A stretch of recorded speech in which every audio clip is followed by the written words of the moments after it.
नमस्कार। लोकसभा चुनाव से जुड़े हमारे इस खास शो संग्राम के सेनापति में आप सभी का बहुत बहुत स्वागत है। मैं हूं लालचंद्र सिंह। सभी दल अपनी अपनी तैयारियों के साथ चुनावी मैदान में ताकत झोंक रहे हैं।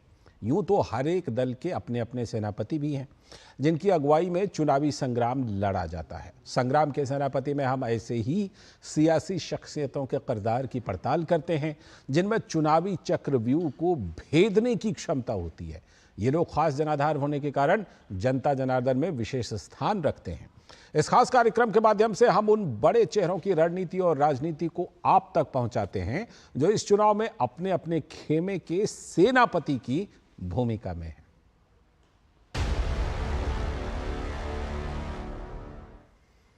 तो आज के अंक में बात बिहार के सियासी संग्राम की और यहां अपनी अपनी पार्टियों के लिए सेनापति की भूमिका निभाने वाले दिग्गज नेताओं की।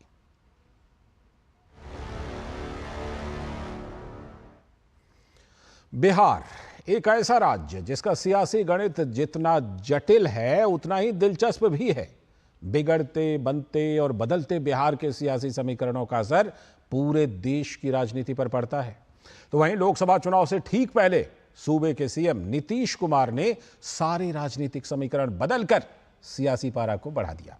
इस बार के सियासी संग्राम के लिए नीतीश कुमार एनडीए के कुनबे में शामिल होकर महागठबंधन को कड़ी चुनौती दे रहे हैं। तो वहीं बीते लोकसभा चुनाव में बेहतरीन प्रदर्शन के साथ एनडीए इस बार भी अपने प्रदर्शन को दोहराने के लिए आश्वस्त नजर आ रहा है। तो आइए जानते हैं कि एनडीए के कुनबे में शामिल राजनीतिक पार्टियों और उनके लिए इस सियासी समर में सेनापति की भूमिका निभाने वाले कौन कौन से दिग्गज नेता हैं।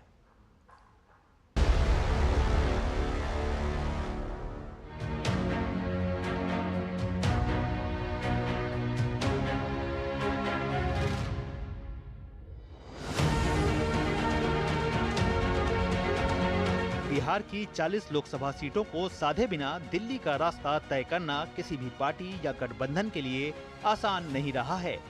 पिछली बार के आम चुनाव में एनडीए को जहां एक तरफा जीत मिली थी, इस बार के लोकसभा चुनाव को लेकर बिहार में राजनीतिक हलचल अपने उफान पर है। वहीं इस बार चुनाव से ठीक पहले मुख्यमंत्री नीतीश कुमार ने एक बार फिर से बीजेपी के साथ हाथ मिलाकर बिहार की सियासी गणित में बड़ा उलटफेर कर दिया है, जिसके बाद बिहार में इस बार के सियासी संग्राम के लिए बढ़े हुए कुनबे के साथ एनडीए में बीजेपी के अलावा जेडीयू, चिराग पासवान की लोक जनशक्ति पार्टी रामविलास, पशुपति कुमार पारस की लोक जनशक्ति पार्टी, उपेंद्र कुशवाहा की आरएलएम पार्टी और जीतन राम मांझी की हम पार्टी भी शामिल है। ऐसे एनडीए के कुनबे में अपनी पार्टी जेडीयू के लिए सेनापति की भूमिका में हैं मुख्यमंत्री नीतीश कुमार। एक नजर उनके सियासी सफर पर। नीतीश कुमार ने राजनीति की शुरुआत में जनता पार्टी के टिकट पर हरनौत सीट से 1977 में विधानसभा का चुनाव लड़ा। ये चुनाव वे हार गए, तब निर्दलीय भोला प्रसाद सिंह इस सीट से जीते थे। 1980 में वे इसी सीट से जनता पार्टी सेकुलर के टिकट पर चुनाव लड़े और निर्दलीय अरुण कुमार सिंह से हार गए। इसी सीट पर तीसरे प्रयास में उन्होंने लोकदल से 1985 का चुनाव लड़ा और कांग्रेस के ब्रिज नंदन प्रसाद सिंह को हराकर विधायक बने। इसके बाद उन्होंने जनता दल का दामन थाम लिया। जनता दल से ही 1989 में बाढ़ संसदीय सीट से चुनाव जीतकर वे लोकसभा पहुंचे। इस सीट पर नीतीश कुमार ने कांग्रेस के राम लखन सिंह यादव को चुनाव में हराया था। 1991, 1996, 1998, 1999 और 2004 में लोकसभा चुनाव जीतकर वे सांसद बनते रहे। नीतीश कुमार का राजनीतिक कद अटल बिहारी वाजपेयी की सरकार के दौरान और बढ़ गया। इस दौरान उन्हें केंद्र में रेलवे जैसे महत्वपूर्ण मंत्रालय की जिम्मेदारी मिली। केंद्र में अटल बिहारी वाजपेयी के सहयोग से नीतीश कुमार मार्च 2000 में पहली बार बिहार के मुख्यमंत्री चुने गए। हालांकि नीतीश ने सदन में अपनी बहुमत साबित करने से पहले ही इस्तीफा दे दिया।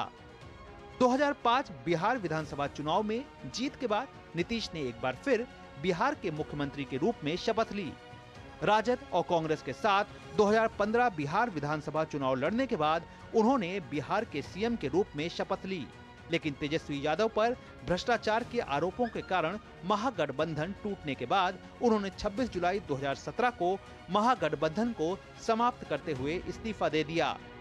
2017 में उन्होंने भ्रष्टाचार के आरोपों को लेकर राजद से नाता तोड़कर भाजपा के साथ एनडीए में शामिल हुए। अगस्त 2022 में नीतीश कुमार ने फिर एनडीए छोड़ दिया और महागठबंधन में शामिल हो गए, जिसका कांग्रेस और राजद पहले से ही हिस्सा रहे। और 10 अगस्त 2022 को नीतीश ने बिहार के मुख्यमंत्री पद की 8वीं बार शपथ ली। नीतीश कुमार ने इसी साल की शुरुआत में महागठबंधन को फिर से छोड़कर तथा सरकार से इस्तीफा देने के बाद भारतीय जनता पार्टी के समर्थन से 9वीं बार बिहार के मुख्यमंत्री के रूप में शपथ ली। प्रधानमंत्री के विजन और केंद्र सरकार की कल्याणकारी योजनाओं के जरिए बिहार के लोगों में भाजपा के प्रति विश्वास बढ़ाने के अभियान में भाजपा प्रदेश अध्यक्ष सम्राट चौधरी की भूमिका भी बेहद अहम है। एक नजर बिहार में भाजपा के लिए सेनापति की भूमिका निभाते सम्राट चौधरी के राजनीतिक सफर पर। सम्राट चौधरी बिहार के उप मुख्यमंत्री का पद संभाल रहे हैं। वह मार्च 2023 से भाजपा बिहार राज्य इकाई के पार्टी अध्यक्ष हैं। चौधरी 1990 में सक्रिय राजनीति में आए और 19 मई 1999 को बिहार सरकार में कृषि मंत्री के रूप में शपथ ली। सम्राट चौधरी 2000 और 2010 में परबत्ता विधानसभा क्षेत्र से विधायक चुने गए। 2014 में उन्होंने बिहार सरकार में शहरी विकास और आवास विभाग के मंत्री के रूप में कार्यभार संभाला। 2018 में वे आरजेडी छोड़कर बीजेपी में शामिल हुए। 2018 में उन्हें भारतीय जनता पार्टी में बिहार प्रदेश का उपाध्यक्ष बनाया गया। 2021 में नीतीश कुमार के विस्तारित कैबिनेट में सम्राट को भाजपा की ओर से पंचायती राज मंत्री बनाया गया। वहीं एनडीए में शामिल हो चुकी लोक जनशक्ति पार्टी में रामविलास पासवान के निधन के बाद पड़ी फूट के बाद लोजपा के 2 गुट हो गए, जिसमें एक गुट के मुखिया पशुपति पारस हैं और दूसरे गुट के मुखिया चिराग पासवान हैं। वर्तमान में जमुई से सांसद चिराग की लोक जनशक्ति पार्टी को गठबंधन में 5 सीटें मिली हैं और वे इस बार अपने पिता की परंपरागत सीट हाजीपुर से लोकसभा संग्राम में ताल ठोक रहे हैं। एक नजर एलजेपी के लिए सेनापति की भूमिका निभाते इस युवा नेता की सियासी पारी पर। चिराग पासवान 2014 में बिहार राज्य की जमुई लोकसभा सीट से जीत कर आए। पासवान 2019 के लोकसभा चुनाव में इसी सीट से दूसरी बार लोकसभा के लिए चुने गए। साल 2019 में जमुई लोकसभा सीट पर जीत दर्ज करने वाले चिराग इस बार हाजीपुर लोकसभा सीट से चुनावी मैदान में उतरे हैं। अपने पिता की राजनीतिक विरासत को आगे बढ़ाते चिराग एनडीए के विजय रथ को गति देने के लिए पूरी ताकत झोंक रहे हैं और रामविलास पासवान का गढ़ कही जाने वाली हॉट सीट हाजीपुर से एनडीए के प्रत्याशी हैं। वहीं पटना साहिब, पाटलिपुत्र, नवादा, दरभंगा और भागलपुर ऐसी लोकसभा सीटें हैं जहां एनडीए और महागठबंधन के दिग्गज चुनावी मैदान में एक दूसरे के आमने सामने हैं। ऐसे में बिहार में इस बार का लोकसभा चुनाव कई मायनों में बेहद निर्णायक माना जा रहा है। Bureau report, DD news. तो आपने एनडीए के सेनापतियों के बारे में जाना, आगे हम उन पर बात करेंगे। फिलहाल वक्त एक ब्रेक का है और ब्रेक के बाद जब लौटेंगे तो आज के खास मेहमान से जुड़ेंगे और चर्चा करेंगे इस पर। आधे बाउल दही में 4 चम्मच एमडीए चटनी पुदीना मसाला डाला, स्टर करो, पुदीना चटनी तैयार। एमडीए चटनी पुदीना मसाला। मैं कैप्टन होता ना, ओपन कराता।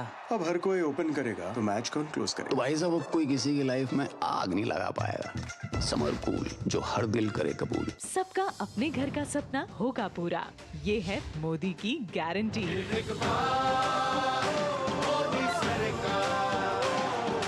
काफी टैलेंटेड है आपकी बेटी। सर, बड़ी होकर इंडिया के लिए खेलना चाहती है। उसके फ्यूचर के लिए अभी से मैंने सेविंग भी स्टार्ट कर दी है। फ्यूचर की बात है तो सिर्फ उसे नहीं, आपको भी मैदान में उतरना पड़ेगा। मुझे? इनका मतलब है म्यूचुअल फंड्स के मैदान में। सिर्फ सेविंग्स नहीं, हर महीने म्यूचुअल फंड्स में भी इन्वेस्ट कीजिए। वरना आपकी बेटी तो बड़ी होगी, पर उसके लिए सेव किए हुए पैसे शायद उतने ही रह जाएंगे। सही है सर। म्यूचुअल फंड निवेश बाजार जोखिमों के अधीन है। योजना से जुड़े सभी दस्तावेजों को ध्यान से पढ़ें। Curiosity can take you to some out of the world places. Took me to the moon today. Curious about this place? Scan this QR code before I take it off with my Seat tires.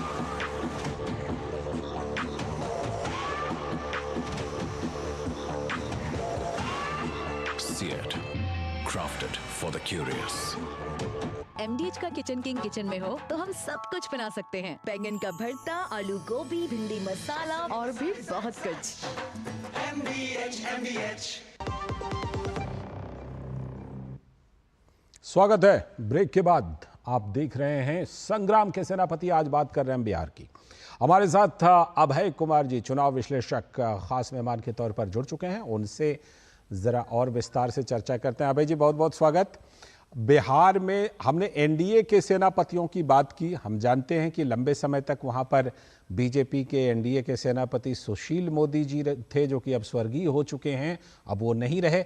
अभी जो NDA के सेनापतियों का पूरा lineup है, मोटे तौर पर अगर देखा जाए, नीतीश कुमार, सम्राट चौधरी और चिराग पासवान, ये इन तीनों के नेतृत्व में चुनौती तो यही है कि पिछली बार जिस तरह 40 में से 39 जीते थे, इस बार ज्यादा से ज्यादा सीटें कैसे जीतें और उसको मेंटेन करें।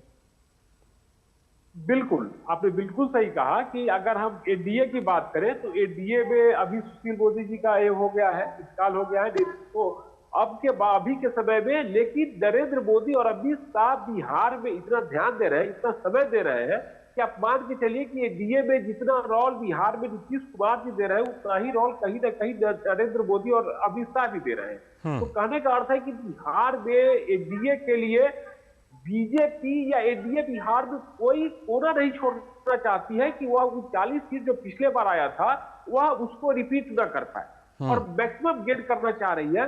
और बिहार को केंद्र की जो भाजपा है वह काफी ही सीरियसली लेती है। और उसने देखिए कि अंतिम समय में नीतीश कुमार के साथ टाई अप किया, नीतीश कुमार के साथ पूरा सीटों का किया स्टेज ए। मैं बताऊं आपको कि बिहार के बारे में लोग कितना संजीदा रहते हैं कि अगर आप 2019 के लोकसभा चुनाव में जाइए तो बीजेपी के पास 22 एमपी थे और जेडीयू के पास 2 एमपी थे, लेकिन बीजेपी ने 17 सीटों पर चुनाव लड़ा और साथ ही साथ जेडीयू को भी 17 सीट दिया। मतलब कि बीजेपी 5 सीट छोड़ करके जेडीयू को दिया। बिल्कुल, तो कहने का अर्थ है कि बीजेपी बिहार के लिए काफी ही सीरियसली लेती है और इसका यही है कि बीजेपी सबको बराबर इज्जत देकर के साथ में आगे बढ़ने का प्रयास करती है और जिसका प्रतिफल हमने 2019 में भी देखा और 2019 में देखा। ठीक है, कहीं ना कहीं यही वजह रही है शायद, ताकि जो फिर से एक बार जेडीयू के साथ वहां पर बीजेपी का गठबंधन हुआ है। मैं आपके पास लौटूंगा, लेकिन जरा उससे पहले देखता हूं कि दूसरे खेमे के जो सेनापति हैं वो कौन कौन है। बिहार में असली सियासी संग्राम तो एनडीए और महागठबंधन के बीच ही होना है। ऐसे में एनडीए के बढ़े कुनबे और जनाधार के बीच महागठबंधन के लिए लोकसभा का सियासी समर कई मायनों में साख बचाने की लड़ाई है। तो आइए जानते हैं कि कौन है बिहार के इस सियासी संग्राम के वो दिग्गज जो महागठबंधन में अपने अपने दलों के लिए सेनापति की भूमिका में है। पिछले लोकसभा चुनाव में बिहार में एनडीए की जीत की आंधी के सामने आरजेडी, कांग्रेस और राष्ट्रीय लोक समता पार्टी के नेतृत्व वाला महागठबंधन केवल 1 सीट जीतने में कामयाब रहा था। इस दौरान केवल कांग्रेस उम्मीदवार ही किशनगंज लोकसभा सीट पर जीत हासिल करने में सफल हो पाए थे। बिहार में महागठबंधन में आरजेडी को 26, कांग्रेस को 9 सीटें मिली हैं। वहीं स्वास्थ्य कारणों की वजह से आरजेडी सुप्रीमो लालू प्रसाद यादव के लिए चुनावी मोर्चा संभाल रहे हैं उनके बेटे तेजस्वी यादव। आइए एक नजर डालते हैं आरजेडी के इस नेता की सियासी पारी पर, जो आरजेडी के लिए सेनापति की भूमिका में है। वर्ष 2015 में तेजस्वी यादव आरजेडी के टिकट पर बिहार के वैशाली जिले के राघोपुर विधानसभा क्षेत्र से पहली बार विधानसभा पहुंचे और महागठबंधन सरकार में उप मुख्यमंत्री बने।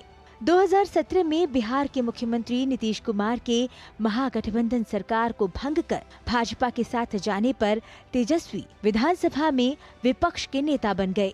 2020 में पिता लालू यादव की अनुपस्थिति में तेजस्वी ने राष्ट्रीय जनता दल का नेतृत्व करते हुए पार्टी को विधानसभा चुनाव में सबसे ज्यादा सीटें जितवाईं। स्वयं भी राघोपुर से चुनकर एक बार फिर बिहार विधानसभा में विपक्ष के नेता बने। वर्ष 2022 में नीतीश कुमार एनडीए छोड़कर फिर आरजेडी के साथ आ गए, जिसके बाद 10 अगस्त 2022 को तेजस्वी यादव एक बार फिर से बिहार के उप मुख्यमंत्री बने। 2024 में नीतीश कुमार के एक बार फिर भाजपा के साथ सरकार बनाने के कारण तेजस्वी यादव को उप मुख्यमंत्री पद छोड़ना पड़ा। 28 जनवरी 2024 से तेजस्वी बिहार विधानसभा में विपक्ष के नेता हैं। बिहार में प्रदर्शन को बेहतर करने की उम्मीद के साथ लोकसभा समर में कांग्रेस के लिए सेनापति की भूमिका में हैं अखिलेश प्रसाद सिंह। अखिलेश प्रसाद सिंह राज्यसभा के सदस्य और अखिल भारतीय कांग्रेस कमेटी के सदस्य हैं। अखिलेश प्रसाद सिंह अरवल विधानसभा सीट से 2000 से 2004 तक विधायक रहे हैं। मनमोहन सरकार में कृषि, उपभोक्ता मामले, खाद्य और सार्वजनिक वितरण के मंत्री भी रहे। अखिलेश प्रसाद ने वर्ष 2009 के आम चुनावों में कांग्रेस के टिकट पर पूर्वी चंपारण से भाग्य आजमाया, लेकिन उन्हें निराशा ही हाथ लगी। इसके बाद वर्ष 2014 के लोकसभा चुनावों में कांग्रेस के ही टिकट पर मुजफ्फरपुर संसदीय सीट से चुनाव लड़ा, लेकिन हार गए। वर्ष 2018 में वो बिहार से राज्यसभा के लिए निर्विरोध निर्वाचित हुए। 2024 में अखिलेश प्रसाद सिंह एक बार फिर से राज्यसभा के लिए चुने गए। वहीं महागठबंधन में वाम दलों के लिए सेनापति की भूमिका में हैं दीपांकर भट्टाचार्य। दीपांकर को दिसंबर 1987 में CPI-ML की केंद्रीय समिति और पोलित ब्यूरो का सदस्य चुना गया। 1975 के बाद से पार्टी के महासचिव की जिम्मेदारी संभाल रहे विनोद मिश्रा के आकस्मिक निधन के बाद 1998 में दीपांकर भट्टाचार्य को सर्वसम्मति से महासचिव पद के लिए चुना गया। दीपांकर बिहार में वामपंथी पार्टियों को एकजुट करने में महत्वपूर्ण भूमिका निभा रहे हैं। पिछले लोकसभा चुनाव में एनडीए के शानदार प्रदर्शन के सामने महागठबंधन का बेहद निराशाजनक प्रदर्शन और हाल में ही पलटे सियासी समीकरणों के कारण इस बार का सियासी रण महागठबंधन के लिए बेहद चुनौतीपूर्ण है। ऐसे में महागठबंधन के लिए सबसे ज्यादा सीटों पर ताल ठोकने वाली आरजेडी को इस चुनाव में न सिर्फ अपना खाता खोलना होगा, बल्कि केंद्र की राजनीति में दखल रखने के लिए ज्यादा सीटें भी जीतनी होंगी। Bureau report, DD news. तो ये बात थी महागठबंधन के दिग्गजों की, सेनापतियों की। इन पर बात करेंगे अभय कुमार जी से, लेकिन एक छोटा सा ब्रेक ले लेते हैं। ब्रेक के बाद लौटकर फिर इस पर चर्चा करेंगे। अब तक टेस्टी राजमा बनाना नहीं आया। बिना MDH राजमा मसाला के टेस्टी राजमा कैसे बनेगा? MDH राजमा मसाला। क्या स्वादिष्ट राजमा बनाए। MDH। जारी रहेगी भ्रष्टाचार के खिलाफ जीरो टॉलरेंस की नीति। ये है मोदी की गारंटी।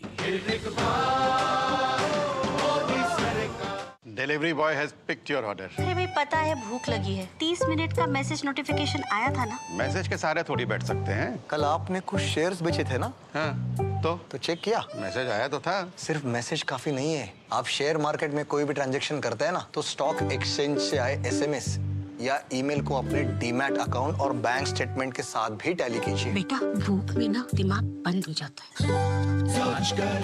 समझ कर इन्वेस्ट कर। सर, आप किस एज में रिटायर हुए थे? 39। सोच रहा था काश मेरी भी रिटायर्ड लाइफ आप जैसी हो। उसके लिए मैदान में उतरना पड़ेगा। उतरूंगा ना सर। अरे भाई यहाँ नहीं, म्यूचुअल फंड्स के मैदान में। Mutual funds? हर महीने इन्वेस्ट करो, फ्यूचर की तैयारी करो। करोड़ों लोग इन्वेस्ट कर रहे हैं और देश के साथ आगे बढ़ रहे हैं। सही है सर। तो आ जाओ मैदान में। म्यूचुअल फंड निवेश बाजार जोखिमों के अधीन है। योजना से जुड़े सभी दस्तावेजों को ध्यान से पढ़ें। गोल्डी छोले मसाले, जहाँ जाए रिश्ते बनाए। जहाँ जाए रिश्ते बनाए, गोल्डी मसाले। Curiosity can take you to some out of the world places. Took me to the moon today. Curious about this place? Scan this QR code before I take it off with my Seat tires.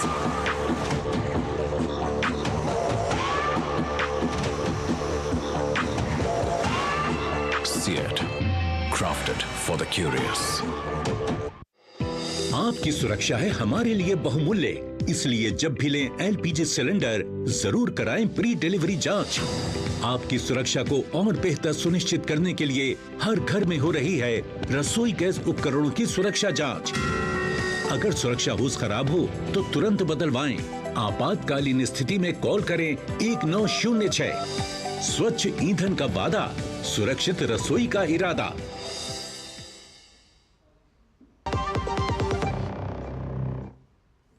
स्वागत है break के बाद। आप देख रहे हैं संग्राम के सेनापति। हमारे साथ अभय कुमार जी चुनाव विश्लेषक जुड़े हुए हैं। उनसे बिहार के संग्राम के सेनापतियों के बारे में हम चर्चा कर रहे हैं। बात महागठबंधन के सेनापतियों की अगर करें अभय जी, तो अगर नीतीश कुमार उधर होते, एनडीए में नहीं होते, तो जाहिर सी बात है सबसे बड़े सेनापति होते। एक जमाने में लालू प्रसाद यादव सबसे बड़े सेनापति हुआ करते थे। लेकिन मौजूदा हालात में क्या ऐसा लग रहा है कि मोटे तौर पर पूरा भार तेजस्वी के कंधे पर है और चुनौती बड़ी है इसलिए क्योंकि 2019 में 1 सीट, 2014 में 4 सीट और उससे पहले 2009 में भी सिर्फ 4 सीटें मिली थी? देखिए, ऐसा है कि अगर हम महागठबंधन की बात करें तो परिवारवाद से प्रेरित। अब कैसे कि लालू यादव ने अपने 2 बेटियों को मैदान में उतारा है। अखिलेश प्रसाद जो कांग्रेस पार्टी के प्रदेश अध्यक्ष, अपने बेटा को उम्मीदवार बनाया है। तब जबकि लालू यादव की जो सुपुत्री जी है, पाटलिपुत्र सीट से 2 बार से चुनाव हार रही है और जब से पाटलिपुत्र सीट बना है तो 2009 में उस सीट से लालू यादव हारे थे, पिछले 2 बार से उनकी बेटी हार रही है। फिर भी उन्हीं को उन्होंने उम्मीदवार बनाया है। सारण सीट पर जिस पर पिछले बार राबड़ी देवी हार गई थी, उस सीट पर उन्होंने दूसरी बेटी को उम्मीदवार बनाया है। फिर अगर प्रसाद सिंह ने अपने बेटा को उम्मीदवार बनाया है, युवा बेटा जो पिछला चुनाव हार गया था। अगर आप तेजस्वी की बात करें तो वो पूर्णिया चुनाव प्रचार कर देगा और वहां उन्होंने कहा कि आप एनडीए को वोट कर दीजिए, लेकिन मेरे मतलब एनडीए को वोट कीजिए लेकिन पप्पू यादव को वोट ना कीजिए। तो कहने का यह है कि इन लोग का कॉन्ट्राडिक्शन से भरा हुआ है। एक तो परिवारवाद और उसके बाद है कि अपने परिवार को कैसे आगे बढ़ाना। अखिलेश जी का पूरा फोकस है कि मेरा बेटा चुनाव जीत जाए, अन्य सीटों को छोड़ दो। लालू जी का और तेजस्वी का पूरा फोकस है कि पहले हमारी जो बेटियों का अच्छा हो, उसके बाद हम पार्टी का देखेंगे। तो कहने का यह है कि इन लोगों को थोड़ा सा अपने परिवार से बाहर निकलकर फाइट करते तो ज्यादा अच्छा फाइट है। लेकिन मैं देख रहा हूं कि इन लोगों का परिवारवाद जो है तो इस पर इतना हावी हो गया है कि ये लोग परिवार से बाहर निकल नहीं पा रहे हैं। और इस कारण से महागठबंधन का या इंडी अलायंस का जो बिहार में जो प्रचार है वो थोड़ा कमजोर चल रहा है बनिस्बत उसके। और सबसे बड़ा कारण है परिवार। आपको यह लगता है कि जो सेनापति जिसे कहते हैं ना कि बिल्कुल नैसर्गिक और जो नेचुरल होते हैं वो तो कहीं और से भी मिल सकते हैं, लेकिन वहां पर परिवारवाद ने जकड़ रखा है कहीं ना कहीं महागठबंधन को? बिल्कुल आप सही बोल रहे हैं। उसके बाद मैं बताऊं कि ये नई रणनीति आरजेडी ने निकाली है कि अब लालू यादव को सामने में लाने के बजाय लालू यादव घर से प्रचार करते हैं, घर से स्टेटमेंट देते हैं अखबार और टीवी चैनल के मार्फत, और तेजस्वी फील्ड में जाते हैं। क्यों? क्योंकि लालू यादव जी का जो चेहरा है वो थोड़ा कमजोर पड़ चुका है। जनता के बीच में अगर लालू यादव को ज्यादा प्रोजेक्ट कर दिया जाए तो एक खास वर्ग है जो उनसे नाराज हो जाता है, तो और ज्यादा एग्रेसिव हो जाता है आरजेडी के खिलाफ। तो तेजस्वी को बड़ा रोल देने के लिए या तेजस्वी को बड़ा रोल देने के पर्पज से अब वो लोग क्या करते हैं, तेजस्वी को ही आगे बढ़ा रहे हैं और लालू जी अपने आप को काफी घर में सक्रिय कर लिए हैं। इसका इन्होंने एक नया विधि अपनाया है। बिल्कुल कितना हद तक सफल हो पाता है देखना। ठीक है, तो ये तो साफ है कि बिहार में मोटे तौर पर सेना जो है वो 2 खेमे में है, दोनों तरफ सेनापति है, लेकिन बाहुबली कौन बनेगा ये तो 4 जून को पता चलेगा। फिलहाल अभय जी बहुत बहुत शुक्रिया जुड़ने के लिए इस प्रोग्राम में और विश्लेषण करने के लिए आपका बहुत बहुत शुक्रिया। तो इसी के साथ आज के संग्राम के सेनापति में हमने बात की बिहार की, आगे फिर किसी और राज्य की भी करेंगे। आज के इस कार्यक्रम में इतना ही। नमस्कार।